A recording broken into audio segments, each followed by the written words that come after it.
The phone call came on a Tuesday, a day like any other, until it wasn't.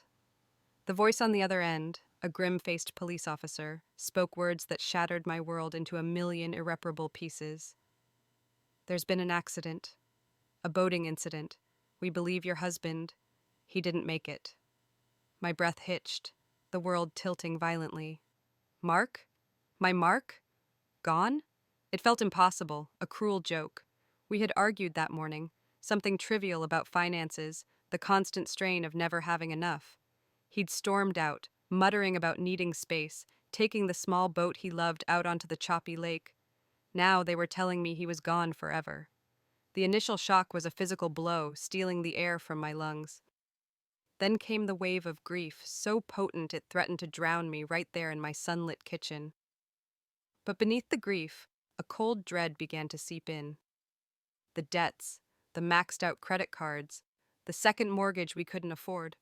Mark handled the finances, always assuring me things were under control, just tight. How could he leave me like this, alone, grieving, and facing financial ruin? The officer mentioned finding wreckage, his wallet washed ashore, but no body. Yet, the conclusion was stark, presumed dead.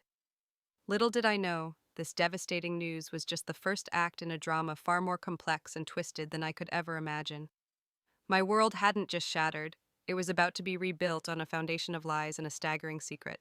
The days that followed were a blur of condolences, casseroles, and crushing debt notices. The sympathy felt hollow against the rising tide of panic. Mark hadn't just left me, he'd left me drowning in red ink. Creditors called relentlessly. Eviction notices seemed imminent. The small life insurance policy he'd often mentioned, the one supposedly meant to take care of me, barely covered the funeral costs, a memorial service as there was no body. It felt like a cruel joke. He'd planned this, hadn't he? Not his death, perhaps, but this financial escape hatch for himself, leaving me to face the music alone. Anger began to simmer beneath the grief. How could he be so selfish, so reckless? I sorted through his papers, his messy desk drawers, looking for answers, for some hidden account, anything. All I found were more bills, more demands, more evidence of a life lived perpetually on the edge of financial disaster. The narrative was clear. Grieving widow left destitute by irresponsible husband. It was hidden in the back of his closet, tucked inside an old shoebox filled with irrelevant receipts and expired warranties. A thick envelope, unmarked, addressed to him from an insurance company I didn't recognize. My heart pounded. More bills? Hesitantly, I opened it. Inside wasn't a demand for payment, but a policy document, a life insurance policy. But the amount? It was staggering, millions. Not the paltry sum from the other policy, but life-altering money. And the beneficiary? Not his parents, not a sibling. Just me. My name, clear as day. I read it again and again. This had to be a mistake. Mark had never mentioned this. We struggled to pay the mortgage, yet he was paying premiums on this? It made no sense. Unless the accident wasn't an accident at all. Unless this secret policy was part of a much darker plan he never intended for me to uncover. The realization hit me like a physical force. He hadn't just run away from debt. He'd planned to cash in somehow, thinking the smaller policy was the only one. He had no idea about this one. Or more accurately, he had no idea I was the sole beneficiary. Claiming the money was an ordeal. The insurance company was, understandably, skeptical. A presumed death, a massive payout, a recently discovered policy, it screamed fraud. They launched a thorough investigation. Detectives asked probing questions, scrutinizing every detail of Mark's disappearance, our finances, our relationship. It was harrowing, reliving the accident, feigning the appropriate level of grief while secretly knowing he was likely alive somewhere, oblivious. I provided all the documentation, the police reports, the official presumption of death certificate, the policy itself. My story was consistent. A grieving widow discovering a secret her husband kept. Weeks turned into months. The stress was immense, the fear of exposure constant. What if they found him? What if he resurfaced? But the official investigation concluded as the police had. Mark was gone, lost at sea. There was no evidence to suggest otherwise, and crucially, no evidence linking me to any deception. The secret policy, it turned out, was old, taken out years ago, perhaps before his financial desperation truly set in. He must have forgotten the beneficiary details or assumed they wouldn't matter. The day the money transferred into a newly opened, secure bank account felt surreal. The number on the screen had so many zeros it barely seemed real. Millions. Enough to erase every debt, enough to start over 10 times, enough to disappear completely if I wanted to. The relief was immense, washing away months of fear and anxiety. But it was followed by a strange mix of emotions: vindication, guilt, and a chilling sense of power. Mark's plan, his selfish betrayal, had inadvertently handed me the keys to a kingdom he never knew existed. I paid off every single debt immediately: the mortgage, the credit cards, everything. The silence from the creditors was golden. For the first time in years, I could breathe, but I knew I couldn't stay. Someone, somewhere, might connect the dots. And Mark, what would happen if he ever found out? The money was a gift, but also a dangerous secret. Disappearing wasn't hard. I was already presumed to be a grieving, broke widow. I sold the house, telling concerned neighbors I needed a fresh start, perhaps moving closer to distant relatives. I kept a small amount of the original, smaller insurance payout visible, enough to justify the move and basic living expenses. The rest, the millions, were carefully moved through untraceable channels. I chose a new city, far away, where no one knew my name or my story. I didn't create a flashy new identity, just a quiet, unassuming one.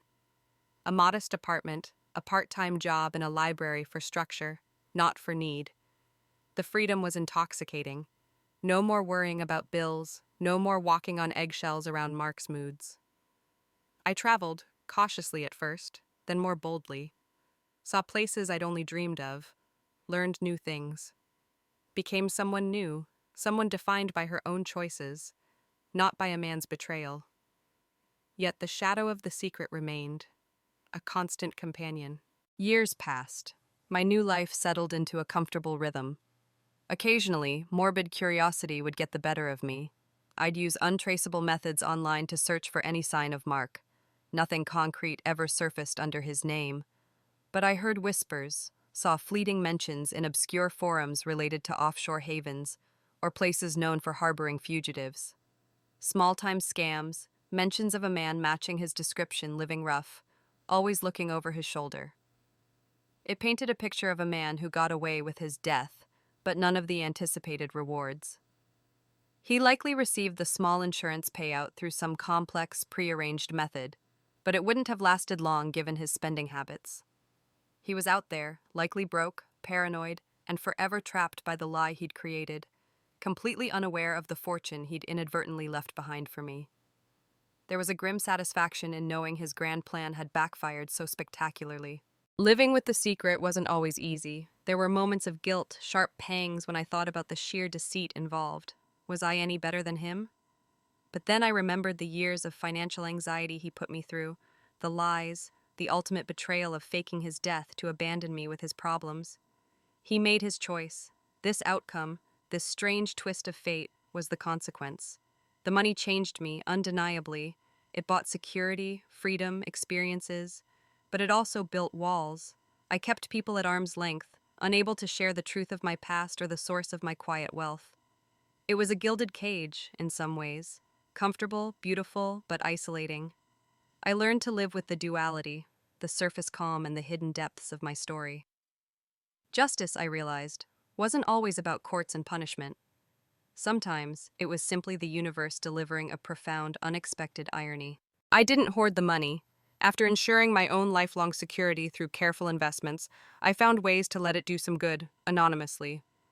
Donations to shelters for women fleeing difficult situations, funding for financial literacy programs, scholarships for students from low-income backgrounds. It felt like balancing the scales, using the proceeds of deceit to create genuine opportunities for others. My life remained quiet. I found contentment in simple things: books, nature, quiet friendships where the past didn't need to be excavated. I never looked for Mark again. His chapter was closed, written in invisible ink on the pages of a life he threw away. My story was still being written, page by page, in freedom and silence. The betrayal had been devastating, but the secret he never knew I held had become my unlikely salvation. paving the way for a future he could never have imagined for me. Life has a way of delivering twists far stranger than fiction. My husband planned his great escape, a phantom death designed to solve his problems and likely leave me destitute. He saw only one path, one policy, one outcome. He never accounted for the secrets he forgot, the safety net he'd unknowingly woven for me years ago. His betrayal became my liberation. His meticulously crafted lie led to my unforeseen inheritance. It's a stark reminder that sometimes the consequences of our actions ripple outwards in ways we can never predict. What seems like an ending can be a shocking new beginning. Have you ever experienced a moment where betrayal led to an unexpected life-altering turn? A situation where someone's deceit inadvertently benefited you? Share your stories and thoughts in the comments below. Let's discuss the complex ways life unfolds.